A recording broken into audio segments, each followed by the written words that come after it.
Apropriação indébita. Artigo 168 do Código Penal. Nós antecipamos algumas coisas da apropriação indébita quando nós falamos do furto, né? E nós fizemos uma diferenciação lá entre o furto e a apropriação indébita, né? Dei para vocês algumas dicas para vocês não esquecerem. Então, olha só.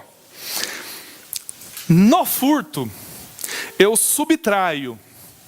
Na apropriação indébita, eu já tinha a coisa comigo. Só que eu resolvo ficar com ela. Nas duas, a finalidade é ficar com a coisa para mim. No furto, eu inverto a posse. Na apropriação, a posse já era minha. Eu inverto só a minha vontade. Bom, os exemplos que eu dei para vocês. Ponto, na verdade, de diferenciação. É que na apropriação indébita, eu tenho a posse do bem. E que tipo de posse que eu tenho?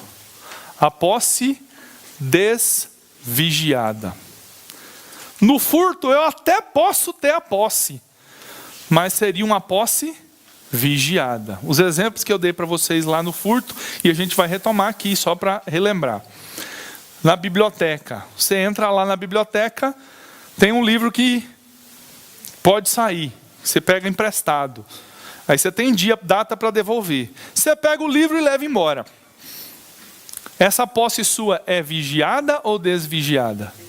Desvigiada, vai embora. Você tem autorização para sair dali com o livro e levar para casa. Só que você tem um dia para devolver. Aí nesse dia você fala assim, esse livro é muito bom, vou devolver não, vou ficar com ele para mim. Apropriação indébita. Agora, você está lá na biblioteca. É daqueles livros que não podem ser emprestados. Você só pode ler ali dentro. E aí o bibliotecário te entrega o livro, você senta na mesa e lê. Na hora que ele vira as costas, você põe na mochila e vai embora. Você tinha a posse do livro já? Tinha, mas que tipo de posse você tinha? Uma posse vigiada. Você tinha autorização para sair dali com a coisa? Quando você saiu, se equipara a subtrair. Então o crime nesse caso seria furto. Posse vigiada, furto.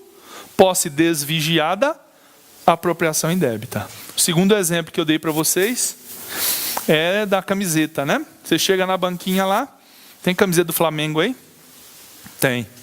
Posso experimentar? Pode. Aí você experimenta. Se é a camisa do Flamengo, quanto custa, você pega o dinheiro e entrega. Se é a camisa do Corinthians, você entrega para ele vestir e já amarra a canela dele, porque ele vai fugir, claro, né? Então, o cara pegou ali a camiseta. Posso experimentar? Posso. Pode.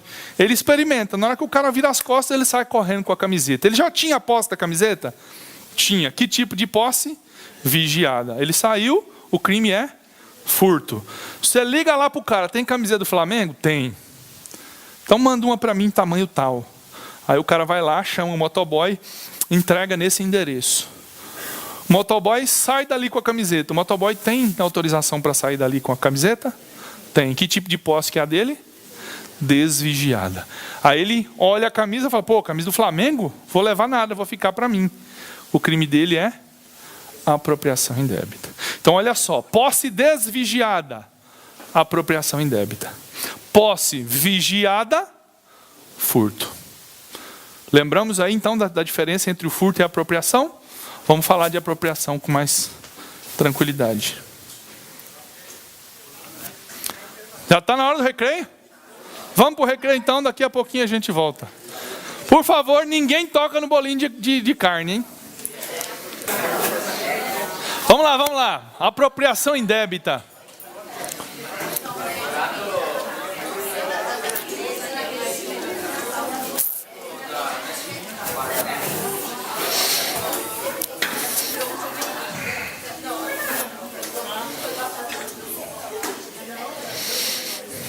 Melhor que caldinho de feijão é só um caldinho de peixe, né? Desse aqui. Nesse frio, hein? Vamos lá, apropriação indébita. E o bolinha de carne tá me boicotando, né? Já tem 2 ou 3 vezes que eu venho dar aula aqui, ele não vem. Assim fica difícil, né? Proibir a entrada dele, mas tem que arrumar outro fornecedor. Apropriação indébita, vamos lá. Então, já fizemos aí aquela diferenciação, né, da apropriação indébita com furto, posse vigiada, posse desvigiada. Nós vamos ver agora uma sequência de apropriações, né? Artigo 168, 168A e 169. E aí depois, se der tempo, a gente já vai entrar no estelionato. Se não der tempo, a aula que vem a gente parte do estelionato. Mas eu acho que vai dar tempo de falar um pouquinho do estelionato. Vamos lá, vamos lá. Apropriar-se de coisa alheia móvel, de que tenha posse ou detenção. Pena, reclusão de 1 a 4 anos e multa. Aumento de pena. A pena é aumentada de 1/3 quando o agente recebeu a coisa. 1. Em depósito necessário. 2. Na qualidade de tutor, curador, síndico, liquidatário, inventariante, testamenteiro ou depositário judicial. E 3. Em razão de ofício, emprego ou profissão. A pena é aumentada de 1/3, então, nessas 3 circunstâncias. Requisitos para apropriação indébita. Para ser apropriação indébita, eu tenho uma porção de requisitos que precisam ser preenchidos. E são eles: entrega voluntária do bem pela vítima, posse ou detenção desvigiada, que nós já falamos. Está chiando, hein? Que a coisa seja alheia, não pode ser coisa própria, e a inversão do ânimo da posse.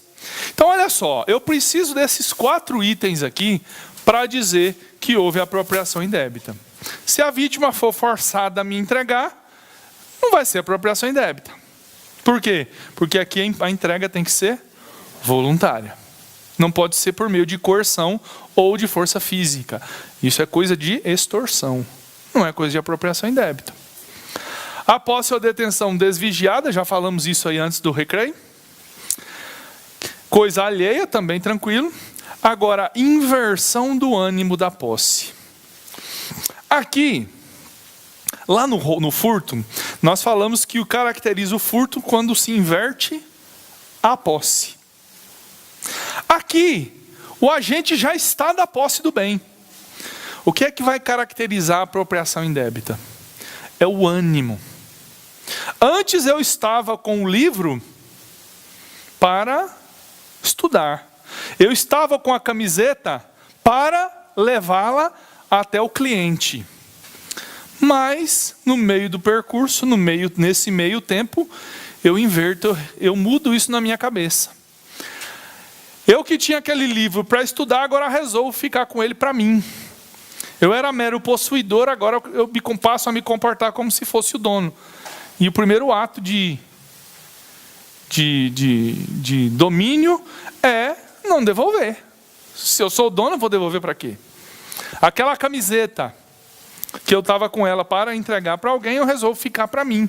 Eu inverto o ânimo. Inicialmente, a minha posse, eu tinha a posse e eu sabia que não era minha. Eu não me comportava como dono.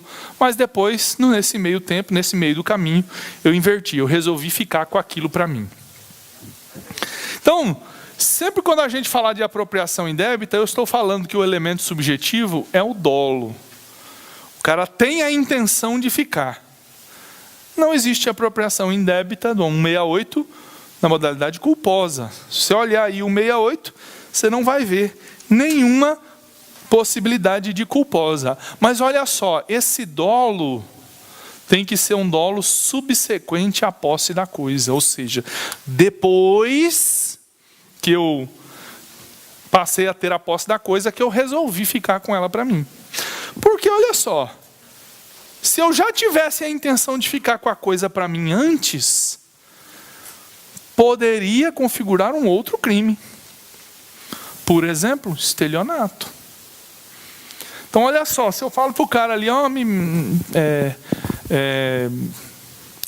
deixa que eu pago, né, essa dívida aí, você tem que levar o dinheiro lá, deixa que eu levo. Desde o começo eu queria ficar com o dinheiro para mim. E aí então eu enganei a vítima para que ela me entregasse o dinheiro e eu ficasse com ele para mim. Isso é estelionato. Agora, me dá aqui que eu levo. De repente eu realmente queria fazer um bem, eu queria ajudar ele, eu ia levar esse dinheiro. Só que aí no meio do caminho eu falo, quer saber de uma coisa? Vou usar esse dinheiro para tomar um caldinho de feijão com bacon e calabresa. No meio do caminho eu mudo de ideia. Se eu já tinha ideia na época em que a vítima me entregou a coisa, pode configurar outro crime. Normalmente o estelionato. Então o meu ânimo, o meu dolo, ele tem que surgir depois que eu estou na posse do bem. Então eu adquiro a posse legítima, legal, eu estou com aquele dinheiro ali para pagar alguém, eu estou com aquele dinheiro para levar lá, eu estou com aquela camiseta para fazer a entrega, eu estou com aquele livro para estudar em casa. A minha posse ela é legítima, mas depois vem a maldade na cabeça. Fala, quer saber? Vou ficar com ela para mim. Vou ficar com ele para mim. Bom, consumação e tentativa. Quando é que esse crime se consuma? Não pode ser com a inversão da posse. Porque nós vimos que na apropriação indébita a posse é legal. A posse é tranquila. A vítima entrega de boa fé e ele recebe para uma finalidade que ele tinha naquele momento. Então esse crime vai se consumar com uma inversão do ânimo da posse. Antes eu estava com esse objeto para levar para o outro, com essa camiseta para levar para um cliente. No momento em que eu resolvi ficar com ela para mim, está consumado o crime de apropriação indébita. Nós temos aí 3 causas de aumento nesse crime. Se o agente recebeu a coisa em depósito necessário, o que é depósito necessário? Aí eu vou precisar me valer de um conceito do Código Civil. E aí vocês vão olhar depois com calma no Código Civil, artigo 647, lá fala quais são as hipóteses de depósito necessário. Como é que chama isso aqui? Norma penal em branco. O Torivar já falou sobre isso para vocês, né? O que é a norma penal em branco? É quando uma lei penal... Toda vez que eu chego aqui está chiando. Quando uma lei penal precisa de um complemento, né? Nesse caso aqui, se o agente recebeu a coisa em depósito necessário, o Código Penal, nem esse artigo, nem o Código Penal explicam o que é depósito necessário. Aí eu tenho que ir lá no Código Civil, para o Código Civil me explicar o que é depósito necessário. Norma penal em branco, homogênea, por quê?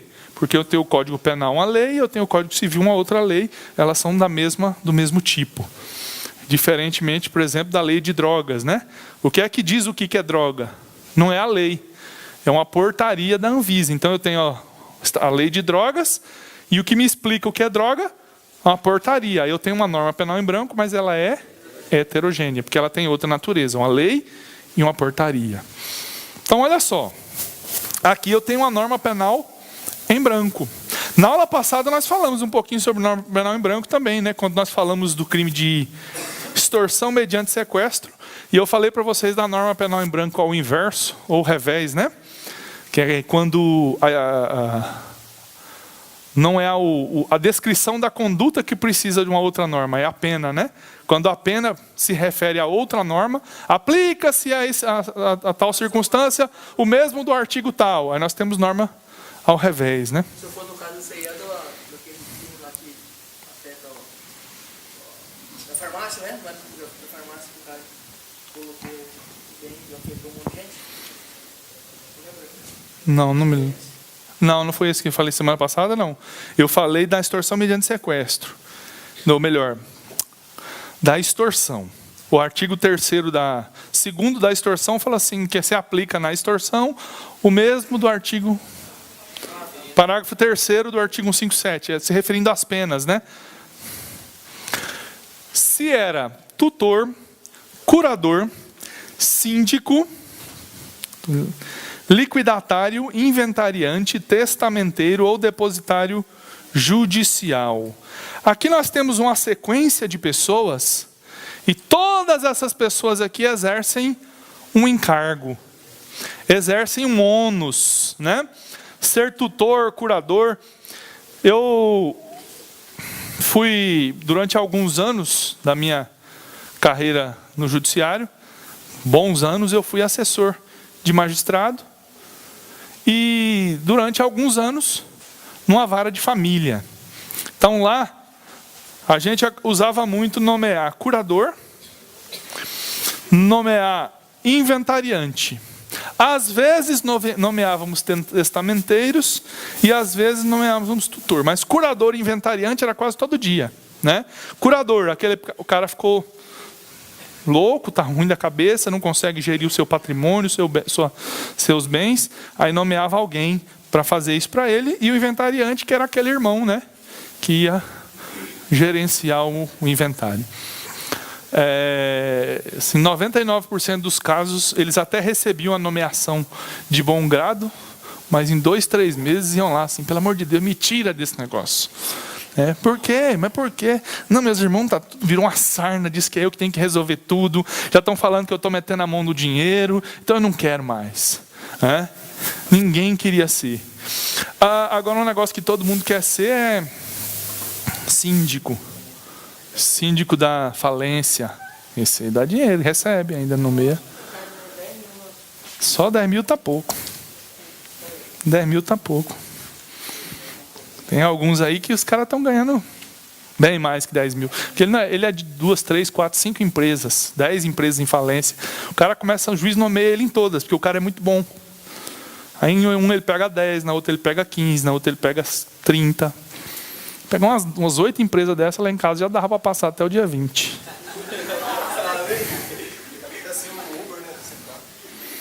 É porque, realmente, Sabe? Porque eu estou sem carro, aí dá para passar até o dia 20. Porque depois que eu pegar meu carro de volta, eu vou voltar a fazer Uber de meia-noite às 6, aí dá para acabar de complementar a renda.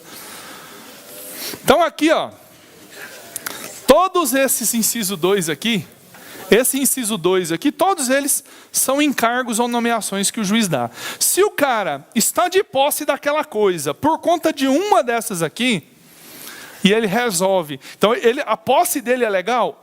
Então, por exemplo, o cara é inventariante. Aí tem lá um carro, o cara morreu, deixou um carro, uma fazenda, um apartamento. Aí vamos deixar tudo parado. Bom, se deixar parado, o trem vai deteriorando. Eu sou fiel depositário, eu sou inventariante. Então o que eu tenho que fazer? Eu tenho que dar um jeito de manter. O apartamento, se ficar fechado, vai deteriorar. Então o que eu faço? Vou alugar e vou administrar o aluguel. A fazenda, vou arrendar, vou administrar o arrendamento. O carro, vou usar. Porque se ficar parado, estraga. Então, só que agora eu estou administrando tudo isso. E aí eu acho que é tudo meu agora. Não, mas esse aluguel aqui eu estou usando agora para mim. Doutor, aquele juiz lá do Ed Batista que estava usando o carro dele, por que ele disseram que ele estava usando o carro, né? já não viram, ele estava dentro do carro. Não, ele estava levando para outro lugar, para um depósito, para um lugar seguro.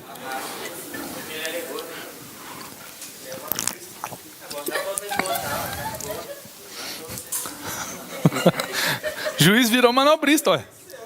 Você acha que o trem tá feio só para mim? Às vezes tá feio pro juiz também, pô. Tem que fazer um bico de manobrista mesmo.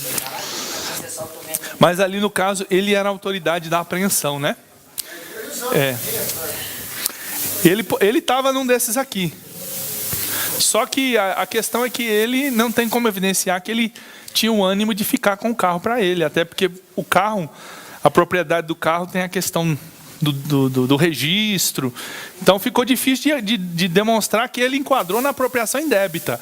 Mas em falta funcional, sem dúvida. O juiz não pode se autonomear, nem tutor. Não. Mas enquanto ele não nomeia alguém, depositário, ele vai guardando, né? Para não ficar lá no pátio do fórum, arranhando. Se recebeu a coisa em razão de cargo, ofício, emprego ou profissão. Isso aqui também é bastante sério. Porque é o seguinte, tem alguns ofícios, profissões, cargos ou empregos que é inato dele a gente deixar a coisa. Por exemplo, aquele sapato italiano que você ganhou de presente, descolou o solado. Como é que você leva para o sapateiro para arrumar sem deixar com ele? Você tem que deixar com ele. E aí quando você volta lá, não está lá mais. Né?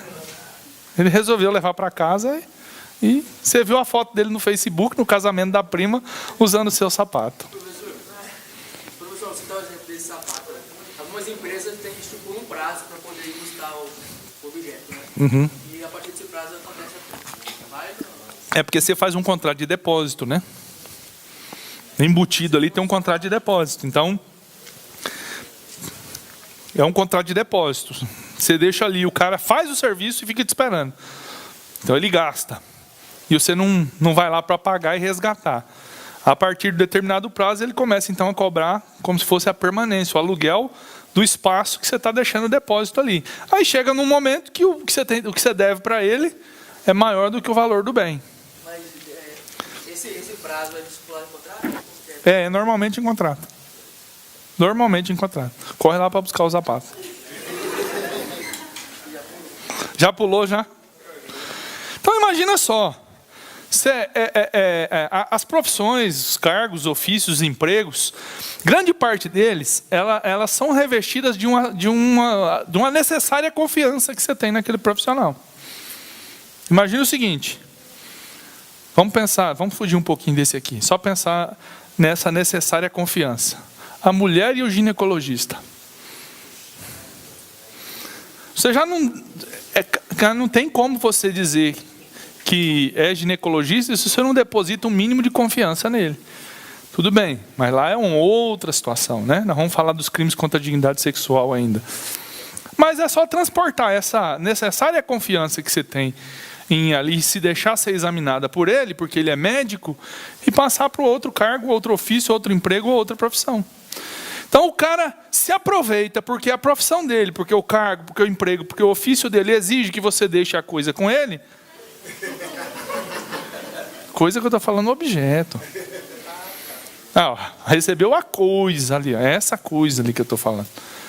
E aí o cara, então ele tem a posse legal. Você entregou voluntariamente? Entregou. Agora ele inverte essa posse. Esse cara era o último que a gente deveria esperar que se apropriasse do bem. Então você pensa em um sapateiro, mas você pode pensar numa assistência técnica, no mecânico. Né? Então, quando o cara se apropria por conta de coisa que ele recebeu em razão do cargo, ofício, emprego ou profissão, ele vai ter aí esse aumento de pena de 1/3. Então olha só, vocês vão ver lá depois no Código Civil. Eu acho que a pilha está fraca. Tá não.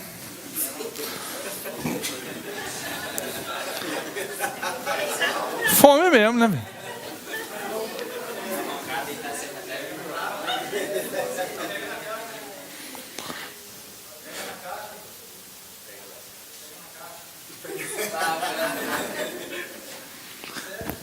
Não, mas não é microfonia, não. É o transmissor aqui. Então, olha só. Nessas 3 circunstâncias, a pena dele vai aumentar de 1/3. Requisitos para apropriação: entrega voluntária, posse ou detenção desvigiada, coisa alheia, inversão do ônibus da posse. Todas as vezes que esses 4 requisitos se aliarem a um desses 3 aqui, nós vamos ter um aumento de pena. Então, depósito necessário, vocês vão depois olhar lá o artigo do Código Civil. Tutor, curador, síndico, liquidatário, inventariante, testamenteiro, depositário judicial.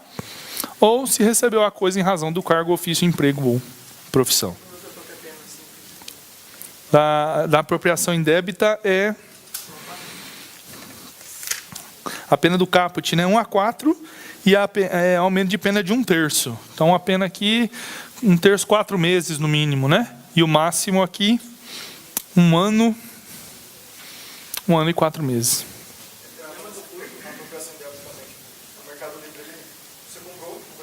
Uhum. Mas aí mandou de volta com defeito, supostamente. Só que você colocou uma pedra dentro. Mas quando você faz a reclamação, o Mercado Livre deposita para você direto, sem o vendedor receber. Aí no que ele abriu, ele tinha uma pedra dentro, e o cliente já estava com dinheiro já. Mas estelionato. E ele estava estelionato. A pergunta aqui pro pessoal de casa era do Mercado Livre, né? Mercado Livre, você compra um produto, chega, e aí você formula uma reclamação, fala, vou devolver. Aí você comprova para o Mercado Livre que você fez uma postagem dizendo que era o objeto devolvido, e eles te devolvem o dinheiro. Aí quando chega o objeto lá, era uma pedra. Você não devolveu o objeto, você enganou o Mercado Livre. Mas aí foi o estelionato, você enganou ele para que ele te entregasse um dinheiro. Aí entra no estelionato, não entra na apropriação. Até porque quando você pagou pela coisa, a coisa passou a ser sua, né? Aí agora é um segundo passo. Você fingiu que devolveu para eles te devolver o dinheiro. Aí passou a ser estelionato. Ixi. Apropriação indébita previdenciária. Artigo 168-A. Deixar de passar a previdência, de repassar a previdência social, as contribuições recolhidas dos contribuintes no prazo e forma legal ou convencional. Reclusão de 2 a 5 anos e multa.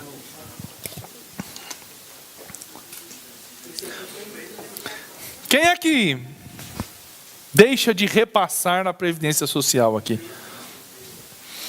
Todo mês, na hora que vem o seu olerite lá, não vem um desconto do INSS? Eu vou dizer uma coisa para vocês sobre esse desconto. Você acha que ele é alto agora? Acha? É 11%, só que tem um teto, não tem? Para você hoje? Não tem um teto? Quanto que é o teto aí hoje? 601? Pois eu vou dizer uma coisa para vocês. Depois que você assinar o livrinho lá, tomar posse no concurso, vai ser 11% sobre tudo. Não tem mais teto para recolhimento. E é por isso que você não tem teto para recebimento do benefício depois, né?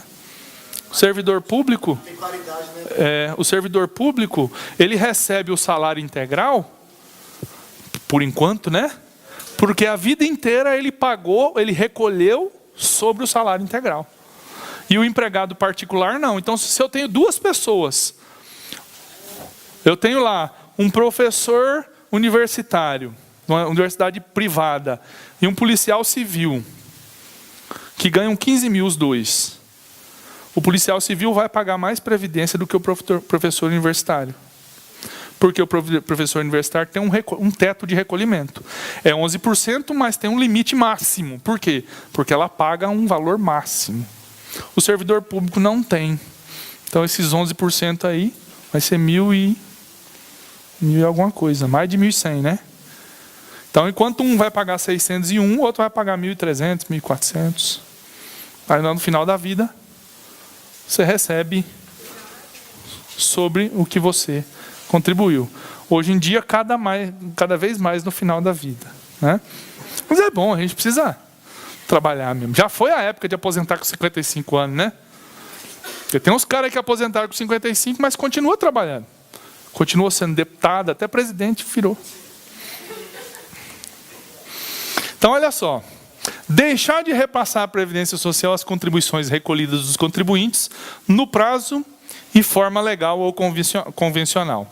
2 a 5 anos de multa. Então, o seu empregador, todo mês, ele vai lá, na hora que paga o seu salário, ele já separa imposto de renda e previdência, pelo menos, né?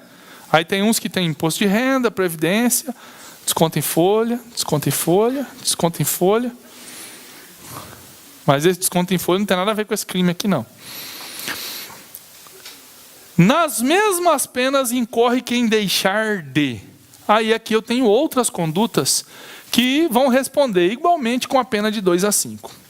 Recolher no prazo legal contribuição ou outra importância destinada à Previdência Social que tenha sido descontada de pagamento efetuado a segurados, a terceiros ou arrecadado do público. 2. Recolher contribuições devidas à Previdência Social que tenham integrado despesas contábeis ou custos relativos à venda de produtos ou à prestação de serviços. Pagar benefício devido a segurado quando as respectivas cotas ou valores já tiverem sido reembolsados à empresa pela Previdência Social. É extinta a punibilidade se o agente espontaneamente declara, confessa e efetua o pagamento das contribuições, importâncias ou valores e presta as informações devidas à Previdência Social na forma definida em lei ou regulamento antes do início da ação fiscal. Daqui a pouco nós vamos ver o que é isso. O que é ação fiscal. É facultado ao juiz deixar de aplicar a pena ou aplicar somente a pena de multa se o agente for primário e de bons antecedentes. Desde que, 1. Tenha promovido, após o início da ação fiscal e antes de oferecida a denúncia, o pagamento da contribuição previdenciária, inclusive os acessórios. Ou o valor das contribuições devidas, inclusive acessórios, seja igual ou inferior àquele estabelecido pela Previdência Social administrativamente, como sendo o mínimo para o ajuizamento de execuções fiscais. Vamos ver, calma aí. Então, olha só, no caput eu tenho ali um cara que deixa de repassar os cofres da Previdência um valor que ele reteve dos empregadores. Então, aqui, dos empregados. Então, eu estou falando aqui do empregador mesmo. É aquele cara que paga o salário e que, por lei, ele é quem tem a obrigação. No que a gente fala nas obrigações tributárias, é a competência, na verdade, de separar o que é do fisco. Então, você ganha lá 10 mil, mas vem na sua conta 6.500, 7 mil no máximo. Ele já debitou ali, então, separou daqueles 10 mil que ele devia te repassar o que era do imposto de renda e o que era da Previdência. Então, dos 10 mil, para você, só veio o saldo. Você já pagou, no seu olerite aparece como paga essas duas, o imposto de renda e a Previdência. E ele tem que repassar isso. A Previdência é o imposto de renda. Só que ele vai lá no da Previdência, e ao invés de mandar para o INSS, ele não manda. A gente tem ouvido falar bastante nos devedores do INSS. Toda vez que fala aí de reforma da Previdência, levanta alguém e fala assim, mas escuta, mas ninguém vai cobrar os maiores devedores da Previdência? Esses devedores são devedores de quê? Será que é desse crime aqui? O empregador não paga, ou melhor, vamos reformular aqui. Não é só isso que é de responsabilidade do empregador. O empregador, ele retém a previdência do empregado, mas o empregador também tem uma parte que ele tem que pagar. Essa parte que ele tem que pagar é que normalmente dá essas cifras milionárias, porque essa parte aqui, se ele retém, ele incorre, além da infração administrativa, ele incorre na infração penal. Então, imagino que ele prefere essa parte reter do empregador e passar do empregado e repassar para o INSS, ele acaba sonegando a parte que é dele, né? Se ele sonega essa parte, ele está se apropriando, porque esse dinheiro não é dele. Ele recebeu esse dinheiro, quando ele reteve esse dinheiro, reteve legalmente esse dinheiro? Sim, inclusive era uma obrigação dele. Só que ele também tinha uma obrigação de repassar esse dinheiro a quem de direito, e ele não repassa. Bom, nesse caso aqui, o caput fala em deixar de repassar a contribuição. O parágrafo primeiro, ele tem duas condutas aí, que incidem na mesma pena. Deixar de recolher e não repassar a contribuição sobre o salário. Então, olha só, quando o cara recolhe e não repassa, caput. Quando ele recolhe, ou melhor, vamos reformular. Quando ele recolhe e não repassa, nós estamos falando do caput. O caput, ele recolheu do empregado e não repassa. O parágrafo primeiro, ele tem duas condutas aí. É aquele cara que nem recolhe.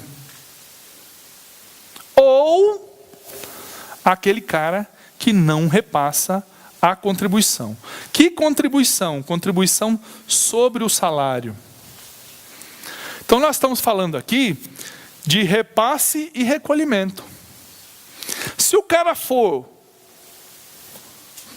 ele recolher, ele não está sendo omisso na primeira obrigação, mas ele está agindo de forma a reter indevidamente o que não era dele, quando ele não repassa. Quando ele é omisso e não recolhe, ele também responde. Porque senão o cara ia falar assim, não, mas eu não fiquei com dinheiro para mim. Pois então, mas você deveria ter recolhido. Esse dinheiro não é seu, não é do empregado, esse dinheiro é do INSS. É sua obrigação recolher. E depois de recolhido, é sua obrigação repassar. O legislador aqui inverteu, né? Ele falou primeiro do repasse, para depois falar do recolhimento. Se fosse eu para escrever, teria feito o caput, deixar de recolher. E o parágrafo primeiro, uma vez recolhido e não repassado, incorre no mesmo erro. O legislador pisou na bola, mas ele inverteu a ordem aqui, né? Mas, de qualquer forma, se ele for omisso no recolhimento, ele responde, e se ele recolher e não repassar, ele também responde. Eu achei que se ele não recolhesse, se ele deixou de recolher, não ia responder. Então, o caput, por isso que a ordem ali está invertida, né? Porque qual que é a primeira ação do empregador? Primeiro recolher, e depois repassar. Mas aí ele trata no caput o recolhimento, ou melhor, o repasse, e no parágrafo primeiro ele trata o recolhimento. Inverteu aí, né? Olha só uma questão interessante. Existe apropriação indébita previdenciária culposa? Se eu for olhar o artigo, como é a regra que eu sempre disse para vocês, o artigo 68A não trata nenhuma hipótese culposa, mas olha só, o STF entende que sim. Portanto, se a prova for da CESP, você vai dizer que sim, apesar de não haver previsão expressa desse crime na modalidade culposa. Talvez foi um ajuste social, uma interpretação sociológica aí do STF, para falar, com esse dinheiro aqui não dá para brincar. Se o cara culposamente não repassou ou culposamente não recolheu, ainda assim ele vai responder. É mais ou menos um toque falando assim, ó, fique esperto. Estou ligado. Na doutrina, nos livros, você vai achar muita coisa diferente a esse respeito. Eu, particularmente, acho que um negócio desse não cai em prova. Porque nós temos um posicionamento isolado do Supremo e dificilmente, num eventual recurso, eles vão ter sustentação para justificar a resposta. Mas, se cair a apropriação indébita previdenciária, segundo o Supremo, é possível modalidade culposa, apesar de não estar expressamente previsto.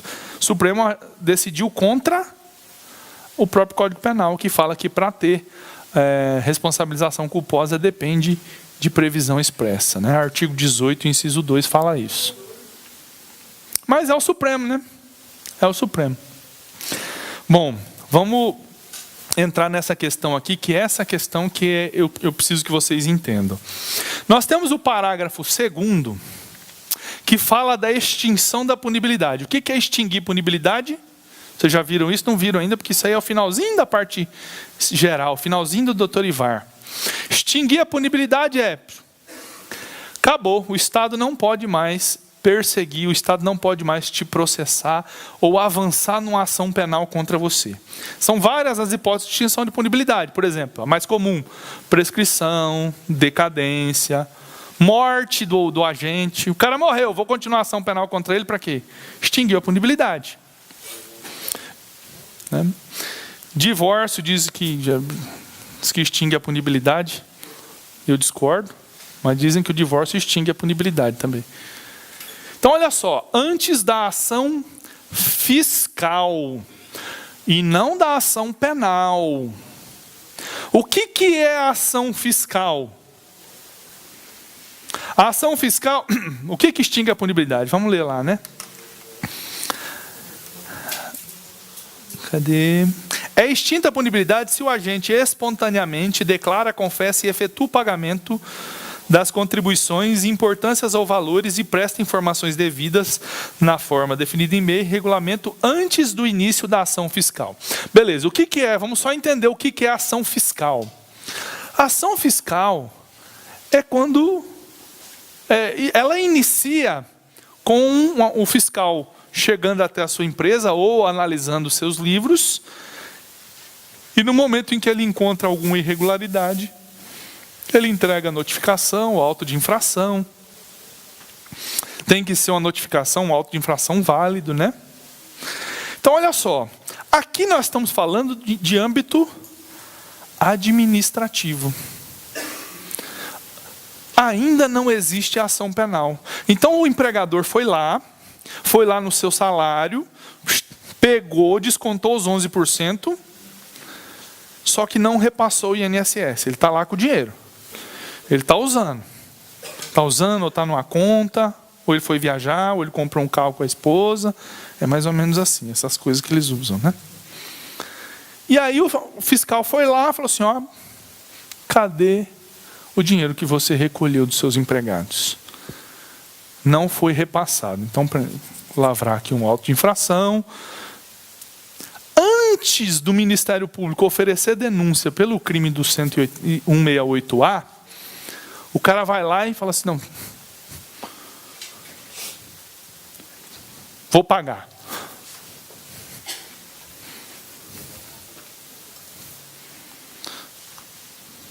Ou melhor, antes do Ministério Público não, né? Antes do fiscal ir lá. Estou falando do Ministério Público, já é o próximo parágrafo. Antes do fiscal ir lá. Então a ação fiscal o fiscal chegou na sua empresa, constatou que você não repassou, já começou a ação fiscal. A ação fiscal é quando o fiscal está agindo, já iniciou um procedimento administrativo, ele já lavrou um auto, já tem um documento que vai começar contra você, já iniciou a ação fiscal.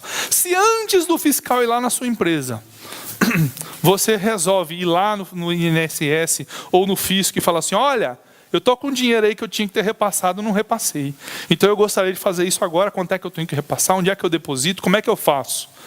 O fiscal não foi lá na empresa. O cara que foi lá é quase um arrependimento posterior. Só que o arrependimento posterior, o que ele faz? Ele diminui a pena, né? Artigo 16, a diminuição de pena. Aqui é a extinção da punibilidade. O que o código está falando? Se antes do fiscal descobrir, você for lá e confessa a dívida, paga, declara tudo que tem que declarar, é extinta a punibilidade. Isso quer dizer, vai ter inquérito contra você? Vai ter ação penal contra você? Bom, então se antes da ação fiscal o cara resolve ir lá e pagar, ótimo, extingue a punibilidade. Agora, o parágrafo 3º, ele fala de antes da ação penal, após a ação fiscal e antes da ação penal. Então, olha só o que fala o parágrafo 3º. Cadê? É facultado ao juiz deixar de aplicar a pena ou aplicar somente a de multa se o agente for primário. Não estou lendo certo?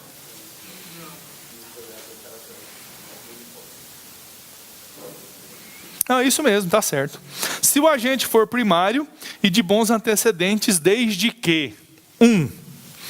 Tenha promovido, após o início da ação fiscal e antes de oferecida a denúncia, o pagamento da contribuição social previdenciária, inclusive acessórios.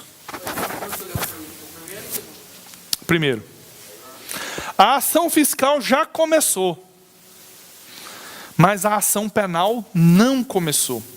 Então, olha só. Primeira hipótese, extingue a punibilidade. O artigo está falando, é extinta a punibilidade. Isso quer dizer, o delegado não pode instaurar inquérito, o promotor não pode iniciar ação penal, o juiz não pode condenar. Agora, o parágrafo 3º fala o seguinte, se depois da ação fiscal, ou seja, o fiscal já foi lá, fiscal já identificou que você estava segurando o dinheiro que não era para segurar. O fiscal já notificou você, já tem auto de infração, já vai começar um procedimento administrativo. E aí você vai lá no seu advogado fala assim, ó, paga isso. Por quê? Se você pagar, o juiz pode extinguir sua punibilidade. Aí é uma faculdade do juiz. Imagino eu o seguinte, se sou eu o juiz criminal, o promotor ofereceu a denúncia, eu vou olhar e falar, não, mas antes da denúncia o cara tinha pago. Quantas vezes o cara já fez isso? Não, a primeira vez. Na primeira vez tudo bem. Então, vou extinguir a punibilidade. Deixo de aplicar a pena. Essa é a palavra que ele usou. Deixa de aplicar a pena ou aplica somente a multa. Mas aqui é uma faculdade. Se o cara já fez isso 2, 3 vezes e eu sou juiz, você acha que eu vou deixar ele fazer a terceira ou a quarta? Então, eu não vou. Se é uma faculdade minha, vou falar o seguinte, olha, segunda, terceira vez, meu amigo, já era. Vou continuar a ação penal contra você. Agora, eu ainda tenho uma segunda condicional aqui, ó. Se o débito não for superior ao mínimo exigido para execução fiscal, o que é isso? O que é um valor mínimo exigido para execução fiscal? Hoje, nós temos aí inúmeras pessoas que devem o fisco. Ah, não pagou IPTU, não pagou IPVA, não pagou um outro tributo ISS. Só que o poder público, para executar a ação judicial, para executar isso aí, ele tem que pagar custas. Então eu penso lá o seguinte, eu tenho quantos devedores? Eu tenho 100 devedores. Cada devedor me deve R$1.000. Beleza. Quanto me custa cada ação penal lá no judiciário? Me custa R$600. Cada ação penal me custa 600. Bom, 600 para cobrar 1.000, me sobram 400. Será que compensa entrar com essas execuções? Pô, está sobrando 400. 40% de lucro. Só que pensa só, o cara que não pagou R$1.000 há 4 anos, é porque ele não tem dinheiro, não tem nada para pagar. Então ele faz um cálculo. Vamos lá, se eu entrar com essas 100 ações, de quantos que eu vou receber efetivamente no final? Você recebe de 20, 30 no máximo. O resto está nem aí. Não, isso aí caduca um dia, não vou pagar não. Caduca um dia. E aí no final das contas ele vai ter gastado 100 vezes 600, quanto que deu aí? 100 vezes 600, quanto que é? 60 mil para receber de 30, para receber 30 mil. Compensou? Não compensou. Agora, como que esse valor é definido? Eu tenho um valor definido a nível estadual, um valor a nível federal. Até porque o devedor estadual é um, o devedor municipal é outro, o devedor federal é outro. Quem deve para o fisco federal é muito dinheiro. É muito dinheiro. Quem deve para a prefeitura é tudo dinheiro de pinga. O cara vai lá, parcela o IPTU em 10 vezes, pô. Você vai pagar a parcela de R$35. Então, olha só. Nesse caso aqui, se o débito, segundo aqui, ó, a lei 10.522, artigo 20 dessa lei, ela fala o seguinte, se o débito em relação à Previdência for menor do que R$10.000, o juiz poderá declarar extinta a punibilidade. Por quê? Porque para a cobrança desses débitos com relação ao INSS, até R$10.000, eles acham que não compensa.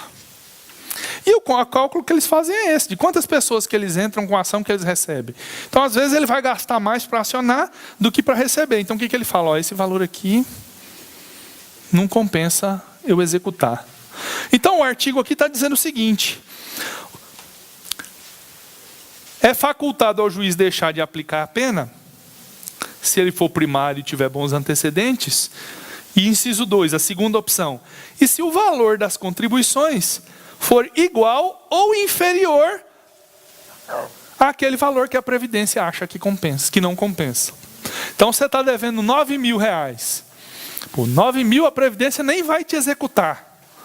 Se ela não vai te executar civilmente, por que é que você vai ser condenado criminalmente?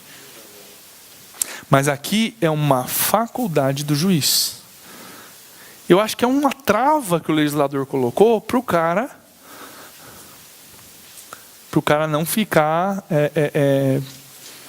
não fazer isso várias vezes. Porque a palavra que ele usou aqui é se ele for primário e de bons antecedentes.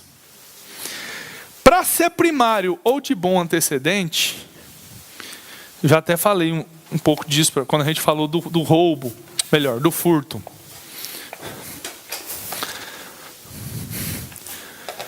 Primário e bom antecedente, qual que é o antônimo de primário? Contrário de primário? Reincidente.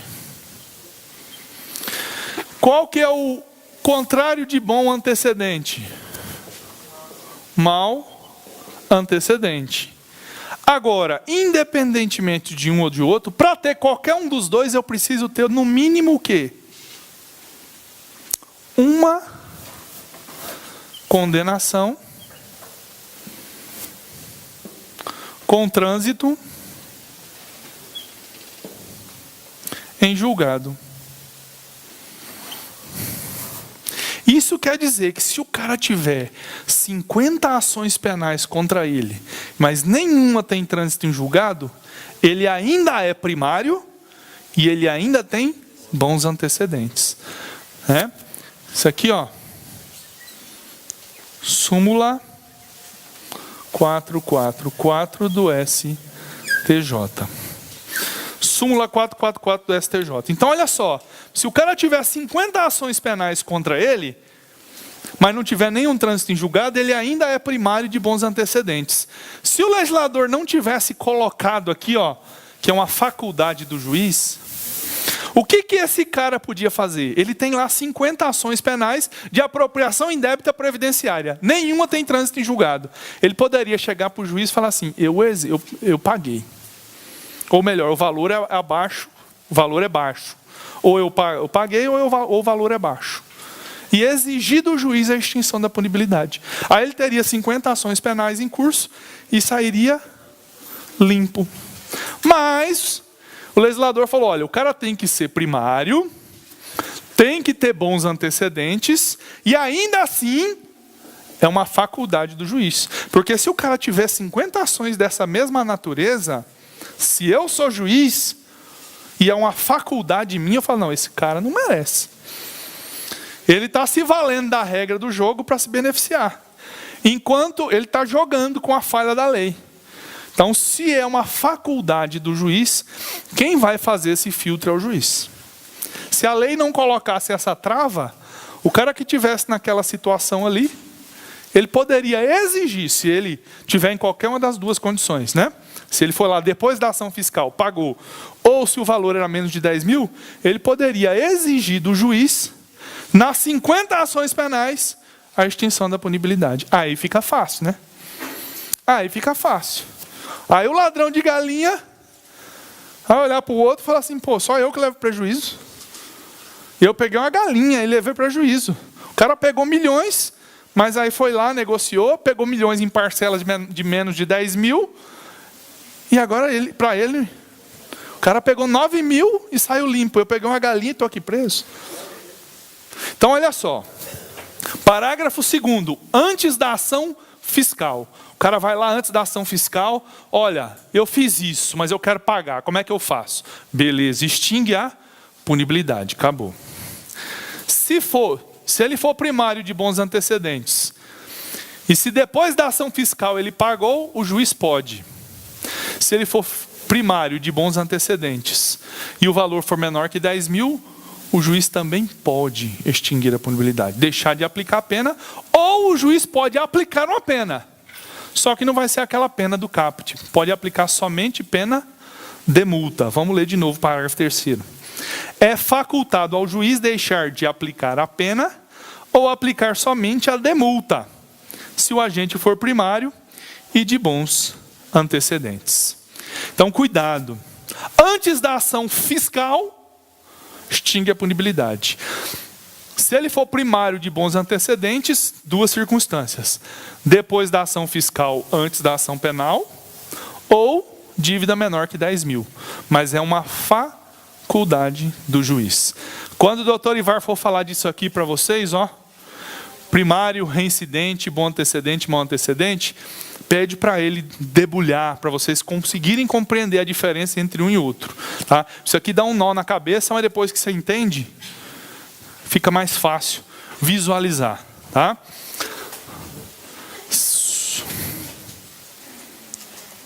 Tarefa para casa. Ler esses informativos aí. Olá pessoal, tudo bem? Eu sou o Dr. Ivar Polesso, delegado de polícia do estado de Mato Grosso. Aprovado em 11 concursos públicos, 11.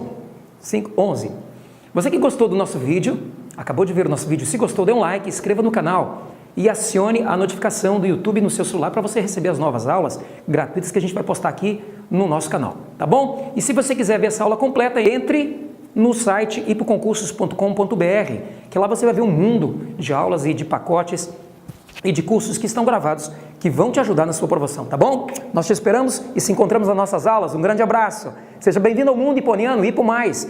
Nós e com você, todo mundo junto até a sua aprovação. Até mais.